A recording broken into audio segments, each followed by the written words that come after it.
नमस्कार दोस्तों। आज हम कुंवर नारायण जी की दूसरी जो कविता है हमारे पाठ्य पुस्तक में दी गई है, बात सीधी थी पर, वो पढ़ने जा रहे हैं। इनकी पहली कविता के बहाने और कुंवर नारायण जी का जीवन परिचय हमने पहले भाग में पढ़ लिया है। ये हमारा दूसरा भाग है जिसमें हम इनकी कविता बात सीधी थी पर चर्चा करेंगे। इनकी ये जो कविता है वो कोई दूसरा नहीं काव्य संग्रह से ली गई है और इस कविता में कवि ने कथ्य और माध्यम के द्वंद्व को उकेरते हुए भाषा की सहजता की बात कही है। इस कविता में कवि ने कहा है कथ्य और माध्यम के बीच में जो द्वंद्व है उसको बताते हुए हमें यह बता रहे हैं कि हमें भाषा की सहजता को ही प्राथमिकता देनी चाहिए, भाषा की सहजता को ही हमें स्वीकार करना चाहिए। देखिए, कथ्य और माध्यम, द्वंद्व, इन शब्दों को आप समझिए। कथ्य यानी कथानक, जो भाव विचार हमारे होते हैं, जिन भावों विचारों को हम प्रस्तुत करने के लिए हम माध्यम का सहारा लेते हैं। माध्यम होती है हमारी भाषा। यहाँ पे कोई भी विचार, कोई भी भाव हमारे मन में उठा है उसको हम प्रस्तुत करने के लिए किसी माध्यम का प्रयोग करते हैं और वह माध्यम होती है हमारी भाषा। अब कवि यहाँ कह रहे हैं कथ्य और माध्यम के बीच में द्वंद्व की बात कह रहे हैं। द्वंद्व का मतलब होता है असमंजस की जो स्थिति होती है। कई बार हम देखते हैं कि किसी भी बात को लेकर के, किसी भी प्रश्न या समस्या को लेकर के हमारी स्थिति द्वंद्व वाली हो जाती है। हमारा दिमाग तो कुछ और कहता है, हमारा दिल कुछ और कहता है। इन दोनों में कौन सही है, कौन गलत है, ऐसा द्वंद्व हमारे मन में आ जाता है। तो यहाँ पे भी कवि जब भाषा का प्रयोग कर रहे हैं तो उनमें भी भाषा का प्रयोग करते हुए ऐसे द्वंद्व की स्थिति आ गई है। लेकिन अंत में वो यही कह रहे हैं, भाषा की सहजता की बात कह रहे हैं कि भाषा सहज होनी चाहिए, सरल होनी चाहिए। आगे देखिए क्या है। हर बात के लिए कुछ खास शब्द नियत होते हैं। हर बात के लिए कुछ खास शब्द नियत यानी निश्चित होते हैं। ठीक वैसे ही जैसे हर पेंच के लिए एक निश्चित खांचा होता है। यहाँ बताया जा रहा है कि कोई भी बात, कोई भी अपने भावों को हम प्रस्तुत करना चाहते हैं तो उसके लिए निश्चित शब्द बने हुए होते हैं। उन्हीं शब्दों का अगर हम प्रयोग करेंगे तो हमारी बात प्रभावशाली होगी।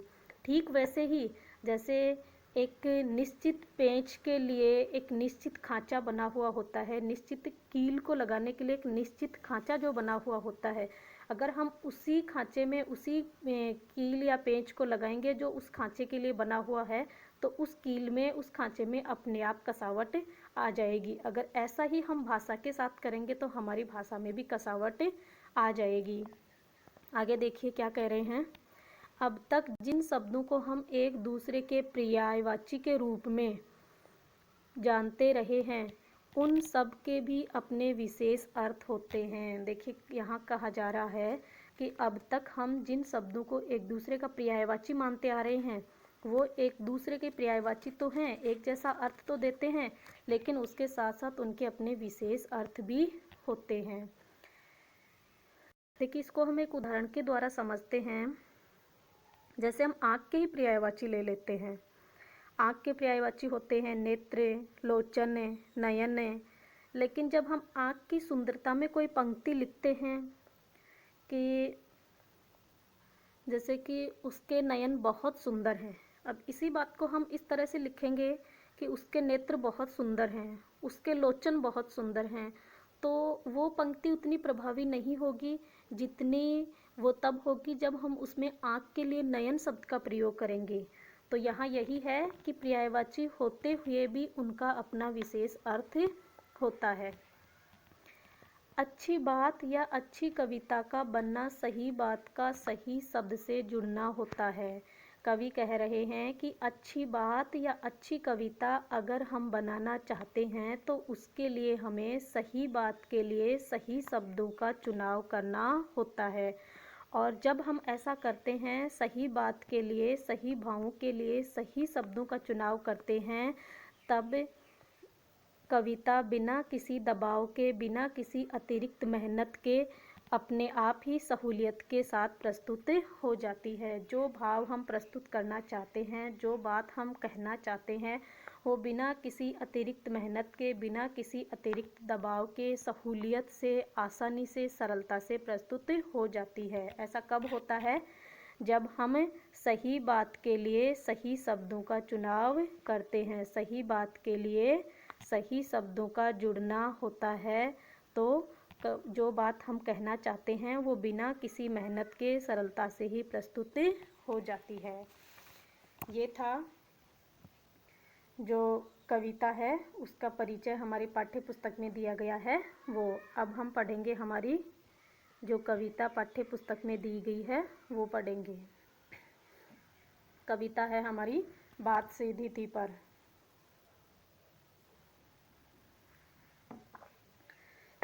देखिए क्या कह रहे हैं कवि।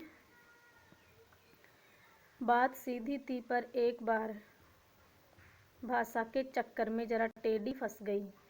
उसे पाने की कोशिश में भाषा को उल्टा पलटा, तोड़ा मरोड़ा, घुमाया फिराया कि बात या तो बने या फिर भाषा से बाहर आए। लेकिन इससे भाषा के साथ साथ बात और भी पेचीदा होती चली गई। यहाँ कवि कह रहे हैं कि एक बार मेरी बात तो सीधी थी पर भाषा के चक्कर में वह जरा टेढ़ी फंस गई। बात का मतलब होता है कवि के जो भाव हैं, कवि के जो भी कविता का जो कथ्य है, कहानी का जो भी बात वो कहना चाहते हैं उसका जो कथ्य है, कवि के जो मनोभाव हैं वो तो सीधे थे, पर एक बार उन्होंने ऐसी भाषा का प्रयोग किया, यानी कि सही भाषा का प्रयोग नहीं करने के कारण या फिर अपनी बात को अधिक आकर्षक बनाने के लिए उन्होंने कठिन शब्दों का प्रयोग किया और इसी कारण इनकी बात की सरलता नष्ट हो गई। इनकी बात जरा टेढ़ी फंस गई, अर्थात भाषा के चक्कर में, सही भाषा का प्रयोग नहीं करने के चक्कर में इनकी बात टेढ़ी फंस गई। अब उस फंसी हुई बात को पाने की कोशिश में, उस फंसी हुई बात की सरलता को वापस पाने की कोशिश में उन्होंने क्या किया? भाषा को उल्टा पलटा, तोड़ा मरोड़ा, घुमाया फिराया। बात की सरलता को पाने के लिए उन्होंने भाषा में संशोधन किया और भाषा में संशोधन करने के लिए उन्होंने क्या किया? शब्दों को इधर उधर किया, बदला, इस शब्दों को इधर उधर बदला, वाक्य में फेरबदल किया, इन सब में बदलाव किया।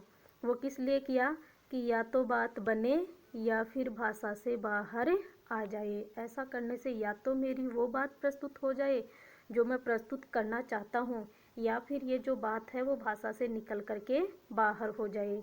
लेकिन इससे भाषा के साथ साथ बात और भी पेचीदा होती चली गई। लेकिन कवि के इस कर्तव्य से, इस तरह के प्रयास से उनकी जो बात थी वो भाषा के साथ साथ और भी पेचीदा, और भी कठिन, पेचीदा का मतलब होता है कठिन, उनकी जो बात थी वो और भी कठिन होती चली गई। बात की सरलता धीरे धीरे नष्ट होती चली गई। चलिए अभी अगला पद देखते हैं।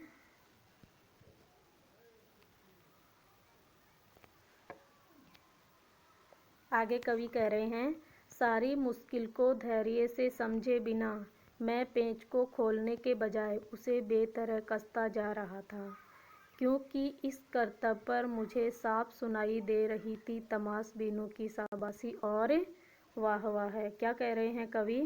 कवि कह रहे हैं कि ये जो मेरे सामने मुश्किल आ गई थी, कवि के सामने क्या मुश्किल आ गई थी? कवि के सामने यह मुश्किल आ गई थी कि उसने सही बात के लिए, सही भावों के लिए सही शब्दों का, सही भाषा का प्रयोग नहीं किया था और उसकी बात जो है वो फंस गई थी, जटिलता के चक्कर में फंस गई थी। उसकी बात थोड़ी सी कठिन, जटिल हो गई थी।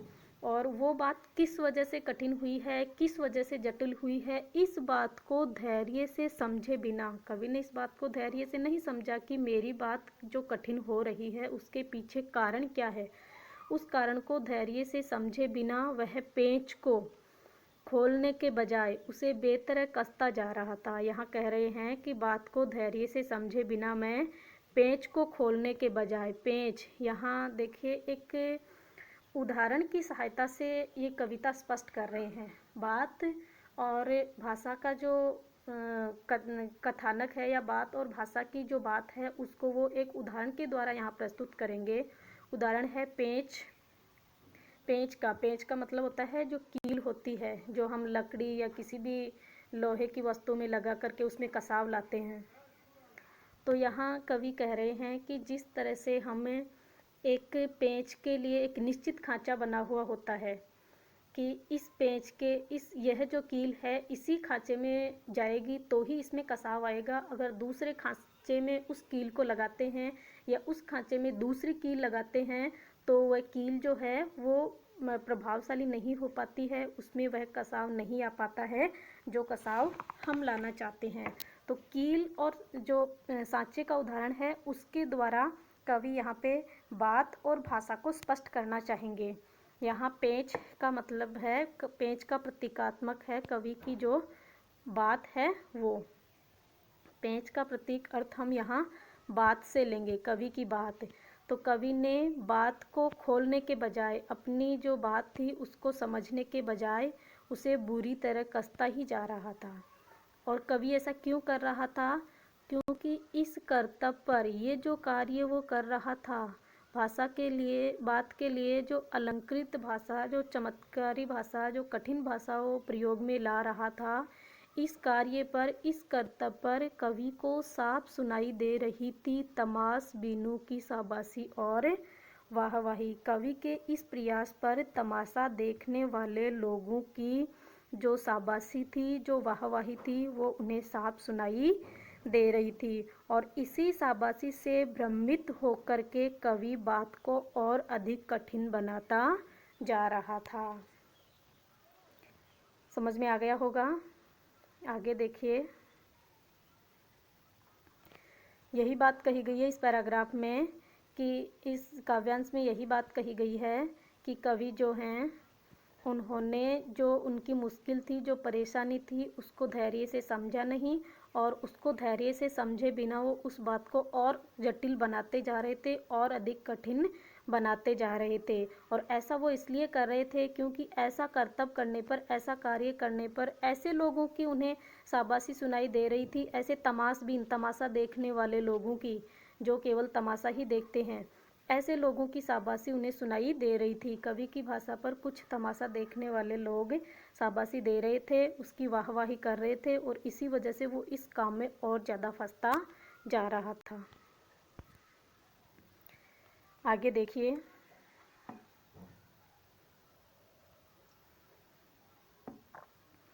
आखिरकार वही हुआ जिसका मुझे डर था, जोर जबरदस्ती से बात की चूड़ी मर गई और वह भाषा में बेकार घूमने लगी। हार कर मैंने उसे कील की तरह उसी जगह ठोंक दिया। कवि कह रहे हैं कि आखिरकार वही हुआ जिसका मुझे डर था। कवि को क्या डर था? कवि को डर था कि भाषा की कठिनता बात की सरलता को नष्ट ना कर दे, और वही हुआ। भाषा की कठिनता ने कवि की बात की सरलता को नष्ट कर दिया। यही डर था कवि को कि कहीं ये जो मैं कठिन भाषा का प्रयोग कर रहा हूँ इसकी वजह से मेरी जो बात की सरलता है वो नष्ट ना हो जाए। और यही हुआ कि कठिन भाषा के प्रयोग की वजह से उसकी बात की सरलता नष्ट हो गई और इस तरह से जोर ज़बरदस्ती उन्होंने जो कठिन भाषा थी उसका प्रयोग किया और उसकी वजह से उनकी बात की चूड़ी मर गई। बात की चूड़ी मरना यानी बात का प्रभाव नष्ट हो जाना या बात का प्रभावहीन हो जाना। वहाँ उनकी बात अप्रभावी हो गई और वह बात भाषा में बेकार घूमने लगी और कवि ने हार कर उसे कील की तरह उसी जगह ठोंक दिया। देखिए, आप चित्र में देख रहे हैं, ये कील है जिसको सही सांचे में नहीं लगाया गया है। जैसे कवि ने भी सही बात को सही शब्दों के साथ प्रस्तुत नहीं किया है।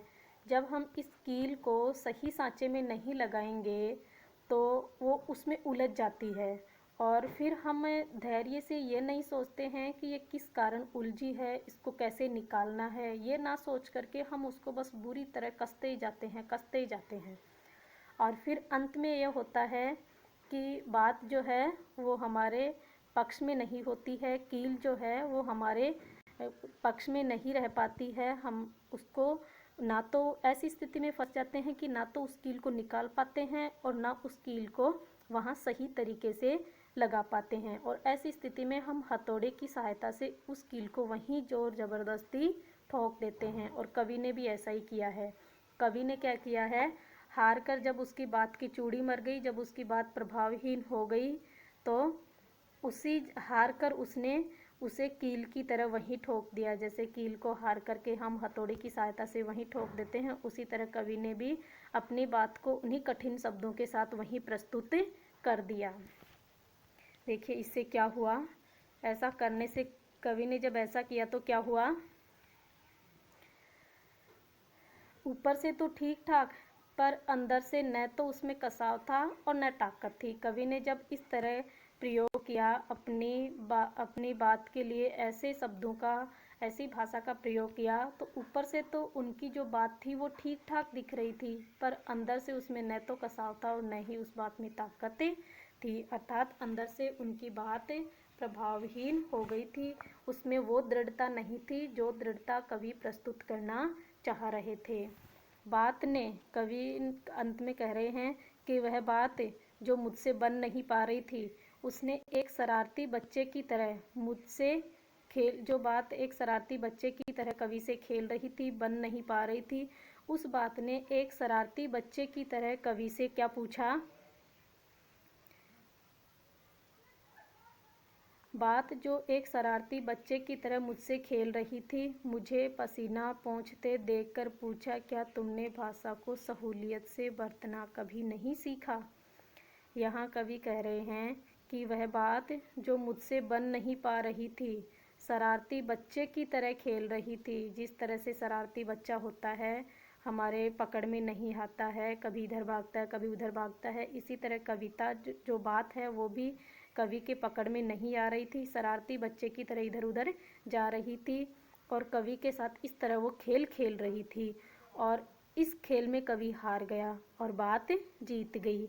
और कवि को हार करके पसीना पोंछते हुए देखकर बात ने शरारती बच्चे की तरह कवि से क्या पूछा है कि क्या तुमने भाषा को सहूलियत से बरतना कभी नहीं सीखा, कि तुमने भाषा को सही तरीके से प्रयोग में करना भी नहीं सीखा है क्या। देखिए यहाँ अंत में कवि यही कहना चाहते हैं कि हमें भावों के अनुसार ही भाषा का चुनाव करना चाहिए, भावों के अनुसार ही भाषा का प्रयोग करना चाहिए, क्योंकि यहाँ जो होता है भाव हमारे मुख्य, भावों को हमें प्राथमिकता देनी चाहिए, भाव हमारी प्राथमिकता होते हैं, वास्तविक उद्देश्य हमारा यहाँ भावों का ही होता है, क्योंकि हम अपने भावों को प्रस्तुत करने के लिए भाषा का सहारा लेते हैं, तो भाषा तो यहाँ एक माध्यम बन जाती है और भाव यहाँ प्राथमिक वस्तु बन जाती है।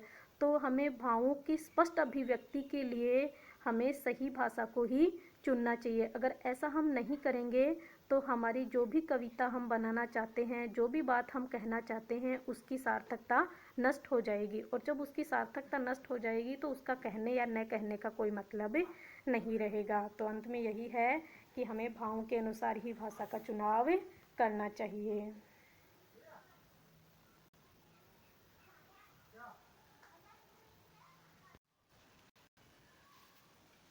तो आइए अब हम बात करते हैं इस कविता के शिल्प सौंदर्य की। सबसे पहले हम इस काव्यांश में देखते हैं कि इसका शिल्प सौंदर्य क्या है। तो देखते हैं कि इस काव्यांश की या फिर इस पूरी कविता की ही भाषा की बात करते हैं सबसे पहले। तो पूरी कविता की ही भाषा देख लें या फिर इस काव्यांश की भी वही होगी। भाषा सरल है, प्रवाहपूर्ण है और प्रभावशाली भाषा का यहाँ प्रयोग किया गया है। इसके साथ साथ इसमें लौकिक शब्दों का प्रयोग किया गया है। तो यहाँ पे लोक प्रचलित शब्दावली है, जैसे टेढ़ी फंसना, चक्कर में, उल्टा पलटा, तोड़ा मरोड़ा, ये सब क्या हैं, लौकिक शब्द हैं, इसलिए यहाँ पे लोक प्रचलित शब्दावली भी है। इसके साथ साथ हम देखते हैं पूरी कविता में ही बहुत सारे मुहावरों का प्रयोग किया गया है। तो हम कहेंगे कि मुहावरेदार भाषा का यहाँ पे सुंदर प्रयोग किया गया है। जैसे देखते हैं मुहावरे, देखते हैं टेढ़ी फंसना मुहावरा है, तोड़ना मरोड़ना ये भी मुहावरा है, पेचीदा होना। तो इस तरह के मुहावरों का भी यहाँ प्रयोग किया गया है। और आगे देखते हैं हम इसमें उल्टा पलटा, तोड़ा मरोड़ा। इसमें क्या है, वर्णों की आवृत्ति हो रही है, तो यहाँ पे अनुप्रास अलंकार देखने को मिलता है। साथ साथ में एक ही शब्द 2 बार आ रहा है और दोनों बार उनका अर्थ एक ही है, इसलिए यहाँ पे पुनरुक्ति प्रकाश अलंकार है। और हम देख रहे हैं कविता में कहीं पे तुक भी नहीं है, जैसे हम देख रहे हैं बार, में, गई, तो अंत में कोई तुक हमें नहीं देखने को मिलता है, इसलिए यह है अतुकांत रचना है। और इसके साथ ही क्या है, इसके साथ साथ हम देख रहे हैं कि इस कविता में किसी तरह के कोई छंद का प्रयोग नहीं किया गया है, इसीलिए ये छंद मुक्त रचना भी है। अब देखिए अगला काव्यांश देखते हैं।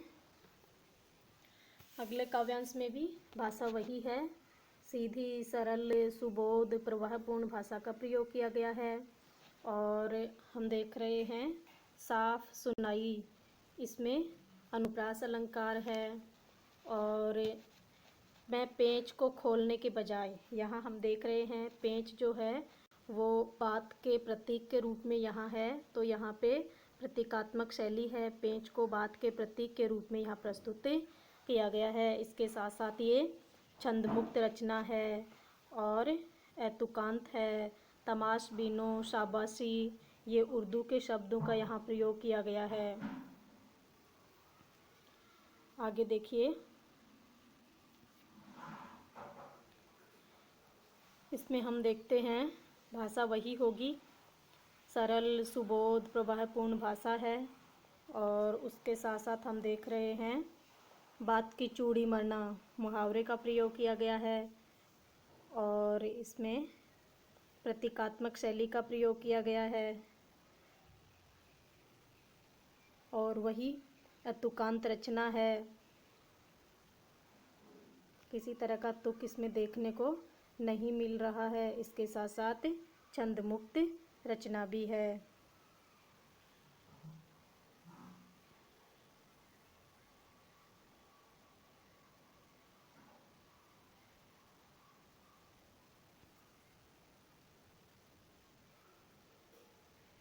आगे देखिए, अगला है, इसमें भाषा वही सीधी सुबोध सरल प्रवाहपूर्ण भाषा का प्रयोग किया गया है। और इसके साथ साथ इसमें बात का शरारती बच्चे की तरह खेलना, यहाँ पे मानवीकरण अलंकार है। बात जो है शरारती बच्चे की तरह खेल रही है, बात जो मनुष्य की तरह बच्चे की तरह क्रिया करती हुई दिखाई जा रही है, इसलिए यहाँ पे मानवीकरण अलंकार होगा। इसके साथ साथ ही सहूलियत से बरतना कभी नहीं सीखा, इसमें प्रश्नवाचक चिन्ह है, तो यहाँ पे प्रश्नालंकार होगा। और इसमें हम देख रहे हैं पसीना पोंछना शब्द में अनुप्रास अलंकार भी है और इसके साथ साथ ये एक मुहावरा भी है।